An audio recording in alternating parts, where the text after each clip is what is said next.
Hi friends, welcome to my channel. I am Zillich and this is the next video in my Decan series, and we're on the Eight of Swords, or interference as it's called in the Thoth here. And as usual, I'm just using the very small card so I can get everything on screen. Okay, so this Decan runs from the 21st to the 31st of May, or the end of May, and the planet assigned, one second, well, you've got Gemini in Jupiter. So I've got this Black Moon astrology card here, Susan Shepherd, to illustrate the astrological associations. So Gemini is, I think, Jupiter is abundance. So maybe I think abundantly, or maybe I think too much. And I think that really does illustrate the meaning of this card. And Gemini is also associated with Mercury, so with the mind. So if you put all those things together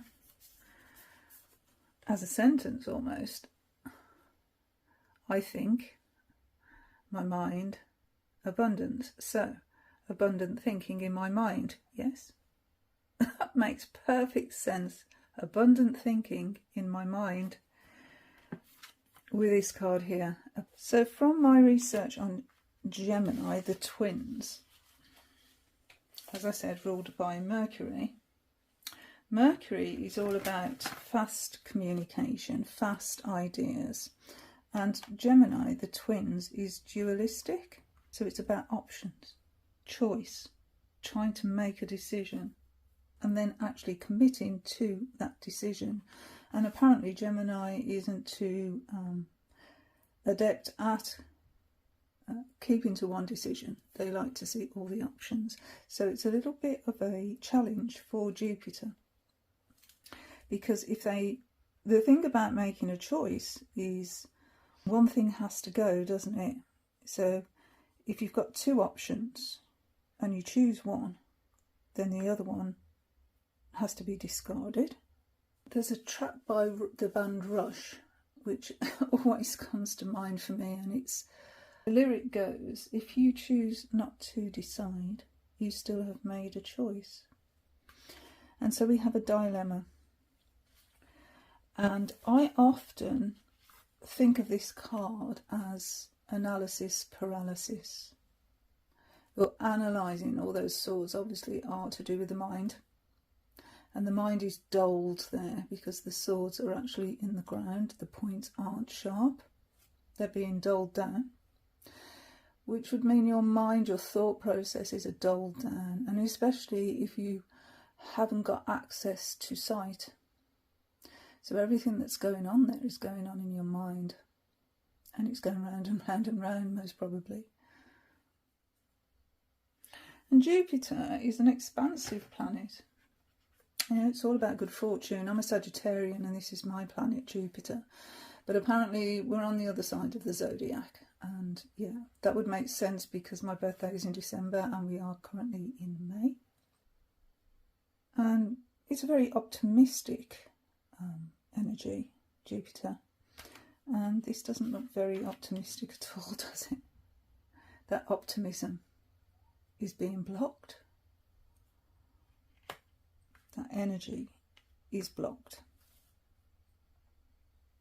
So we're overthinking, we're unable to actually make a decision.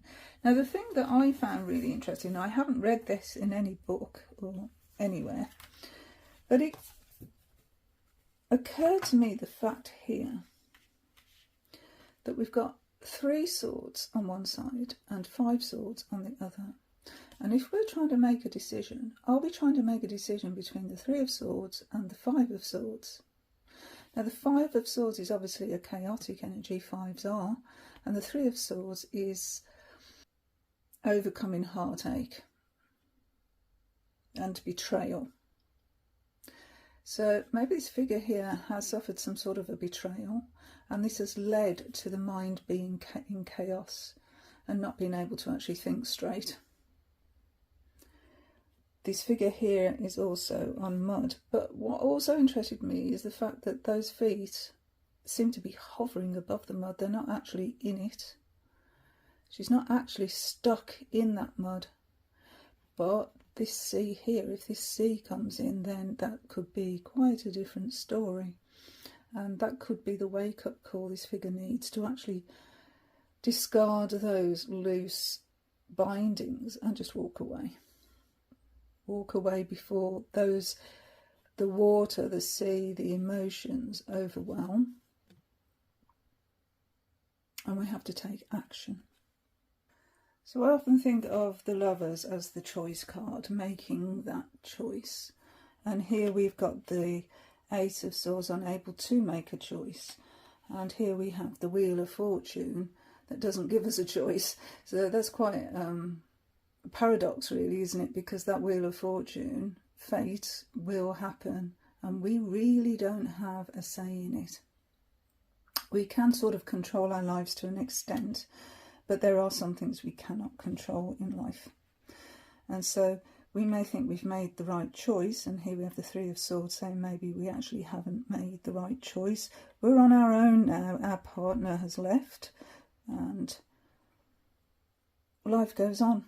And how do we go on? How do we go forward? And for some people, actually, that sort of interference in life, in the life that we thought we had that was ticking along quite nicely, has just left us in this place of indecision. Where do we go? What do we do next? Who do we turn to? What can we do for ourselves? You know, are we just going to be a victim and wait for somebody to come and rescue us? Because this really does look like a damsel in distress waiting for a knight in shining armour coming from this castle here. But maybe that's where the prince lives that actually betrayed the princess. I don't know. It's a thought. But yeah, life can come along and throw a spanner in the works, can't it? You know, we thought everything was fine and absolutely it wasn't. And sometimes we think it's our own fault, don't we? What did we do wrong? You know, what was our part in this? And I think that's sort of illustrated well in the Osho Zen Tarot, where the card for it is guilt. So I'll try and find that. Found it. Yep, so it's this one. Oh, guilt. So it weighs heavy on our mind. What was our part in this? Those hands gripping there are just so ominous. Those clouds are ominous. There's the challenge in the mountain, really tearing us apart. Very, very powerful image, I think, that one. I do like Osho Zen for its powerful images. It really speaks, I think. Let's see what it actually says in the guidebook. Oh, there you go. Guilt. Guilt is one of the most destructive emotions in which we can get caught. If we have wronged another or gone against our own truth, then of course we will feel bad. But to let ourselves be overwhelmed with guilt is to invite a migraine.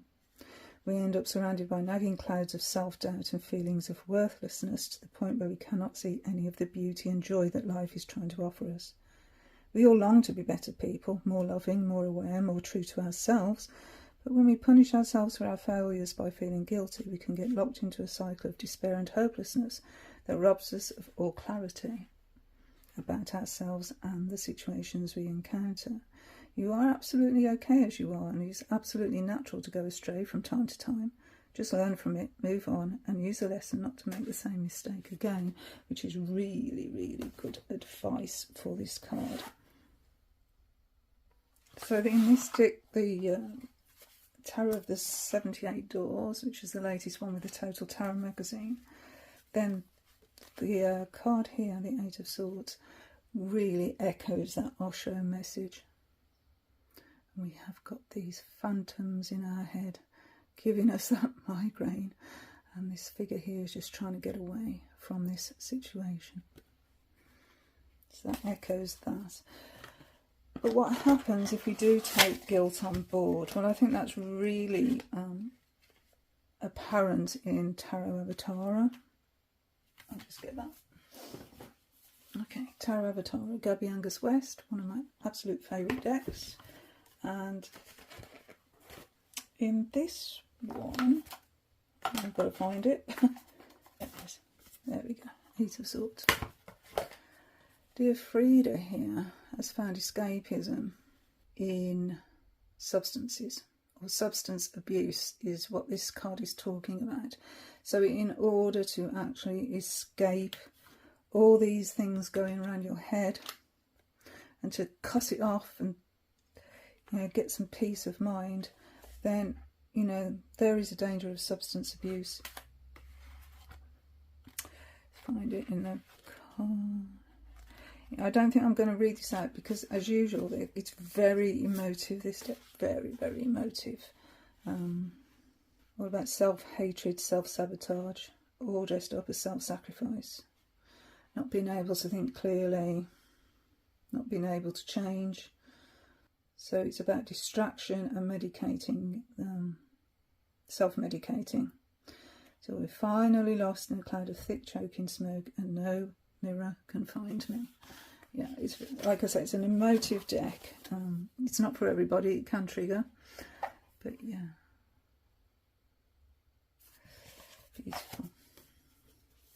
I do like very powerful decks. I've found that out in my practice. Powerful decks really speak to me, really get the message home for me. Right, so the Lilli Waite Tarot, which I am so excited to have. Let me find...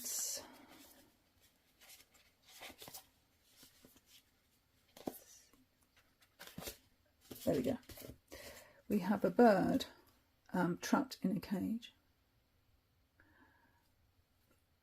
That sword at the top, I don't know if that's actually meant to, but it looks like it can cut that cage away.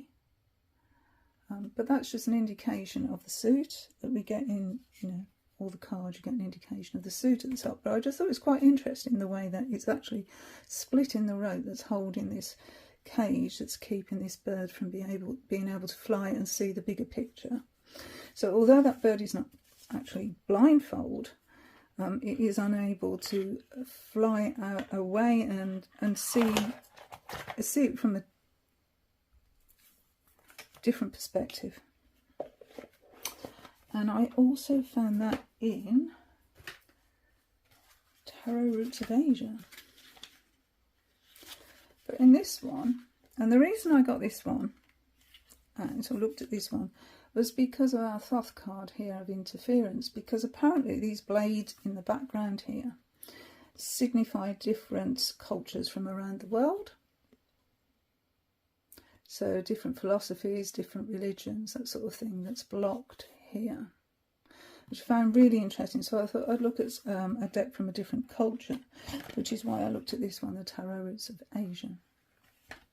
Quite an old deck this, but here we've got our meditating Buddha trying to cut the world out, and an owl on the head. So if I just...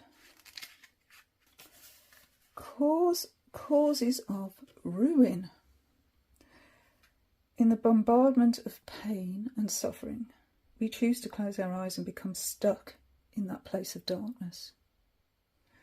Our wings are hidden and we have no clear vision from which to operate. On the path of wisdom, we are asked to be as an owl, see with clearer vision in the midst of the darkness, and again find strength and happiness. The cause of our blindness and inability to fight against our pain and suffering are the addictions to things of our body. So that echoes Tarot Avatara. Putting ourselves into negative environments, which echoes the Rider-Waite Smith. Not a great environment to be in, is it? Wasting time and energy on mindless and negative entertainment. It's funny how I call it entertainment. Indulging in gambling and games, association with negative companionship, habit of laziness, indulgence of the senses, extreme asceticism. And the divinatory key is restricted thinking. So if we think of our owl as a very wise bird, then we are not being very wise at all, are we, in this situation? And then in the Zillich Tarot, which is another Thoth based deck. I've got the tin version, I've shown this before. So if we find our Eight of Swords interference card, we've got beautiful watercolour imagery. If you can see this figure in the background, having interference in the way of these sort of weeds here, or flowers, or whatever they are, these strands here, but also cloudy thinking, because the birds here are just whirling round and round and round, and if we think of those birds as thoughts, then they're whirling round and round and interfering with decision making.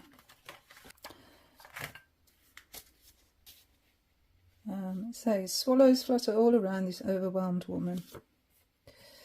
Two tangled blossoms grow from her skirt. She has trouble deciding which one to pick. This card is about recognising details but not getting so caught up with trifles that you lose the big picture perspective, which is what those birds sort of indicate as well, isn't it, on the other cards.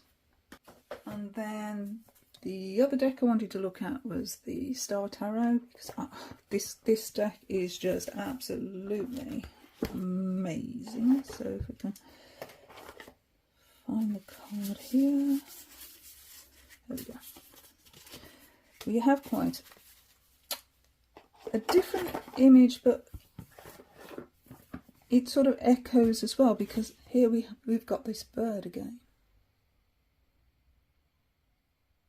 with a higher perspective, whereas we are actually boxed in here, and these swords, these thoughts aren't helping. So what we need to do, according to the book, is get these red swords back aligned here, and so we can get to the heart of the matter, which I think is very clever.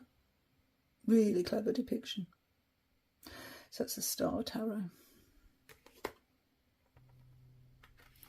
So with these three swords here, maybe we are still feeling the loss and feeling the grief. With these five swords, maybe we're struggling with that. We're struggling with feeling alone.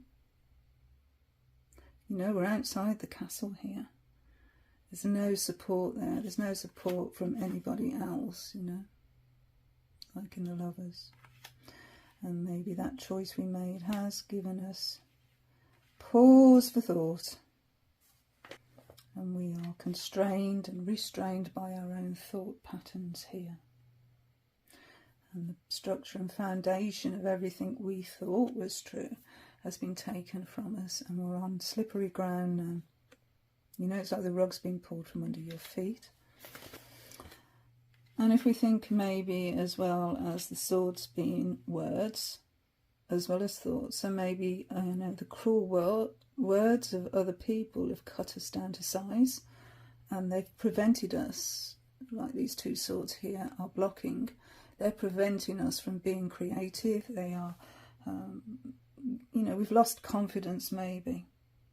And maybe we've put up a barrier ourselves against, you know, cruel words from others. And now we're in sort of a victim mentality sort of situation. So we can either numb the pain, as in Tarot Avatara, or we can take off these limiting thoughts and rise above, you know, like those birds, and get a better perspective on what's going on. You know, maybe we can come out of this spiraling thought situation. You can see in this world here, I think it's quite clever as well, the way that this medicine wheel, but sort of echoes the Wheel of Fortune, and the way that we can go round and round and round and round and get nowhere. So yeah, I think that's probably it. Apart from the crystals, okay, let's just get the Crystal Magic Tarot. So this is the Crystal Magic Tarot, and it's Kerry Ward and Claire Gregory. And for the Lovers, we have tourmalinated quartz. Nice. For the Wheel of Fortune, we have serpentine.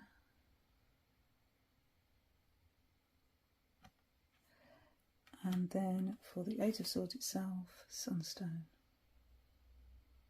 So why sunstone? Why such a bright, sparkly crystal for this card. I mean, this figure here is still enclosed in negative thoughts, although not blindfold, interestingly enough. So let's see what they have to say about the reasoning for that. Normally, I see in this deck is an antidote to the feelings. So it's easy to see how this stone got its name, like shimmery sunlight on honey. Sunstone is a force of positivity and optimism. So yeah, it's clearly an antidote to the energy. If you need a dose of confidence or a bright ray of sparkly self-belief, then put this on your windowsill in sunlight for half an hour, and then hold it tight and let it fill you with faith and hope. Sunstone is also a great crystal for manifesting, so when you are plagued with self-doubt or feel like shying away from the world, use a sunstone to conjure your self-belief and bravery. And the talisman is, I am identifying and removing my self-limiting beliefs. So there's your antidote. Okay, so thank you so much for watching my little investigation into the Eight of Swords.